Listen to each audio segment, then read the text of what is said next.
UDF നിയന്ത്രിക്കുന്ന Kadathanad labour corporative സൊസൈറ്റിയിൽ നിക്ഷേപ തട്ടിപ്പുമായി ബന്ധപ്പെട്ട് LDF നേതൃത്വം നൽകുന്ന ആക്ഷൻ കമ്മിറ്റി നടത്തുന്ന അനിശ്ചിതകാല സത്യാഗ്രഹ സമരം ഇന്ന് ആരംഭിക്കും.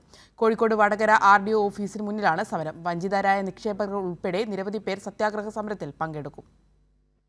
UDF നിയന്ത്രിക്കുന്ന Kozhikode Vadakara Kadathanadu labour contract cooperative സൊസൈറ്റിയിലെ നിക്ഷേപ തട്ടിപ്പുമായി ബന്ധപ്പെട്ട് എല്ലാ പ്രതികളെയും നിയമത്തിന് മുന്നിൽ കൊണ്ടുവരിക, വഞ്ചിതരായ നിക്ഷേപകർക്ക് അവരുടെ സമ്പാദ്യം തിരികെ നൽകുക, കേസിലെ പ്രതികൾക്ക് ഭരണകക്ഷി നൽകുന്ന സംരക്ഷണം അവസാനിപ്പിക്കുക തുടങ്ങിയ മുദ്രാവാക്യങ്ങൾ ഉയർത്തിയാണ് വടകര RDO ഓഫീസിന് മുന്നിൽ LDF നേതൃത്വം നൽകുന്ന ആക്ഷൻ കമ്മിറ്റി അനിശ്ചിതകാല സത്യാഗ്രഹ സമരം സംഘടിപ്പിക്കുന്നത്.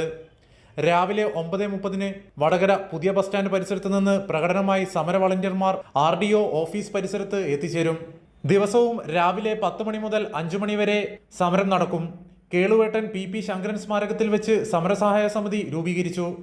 2.16 കോടി രൂപയുടെ സാമ്പത്തിക തിരിമറിയാണ് സഹകരണ വകുപ്പിന്റെ അന്വേഷണത്തിൽ കണ്ടെത്തിയത്.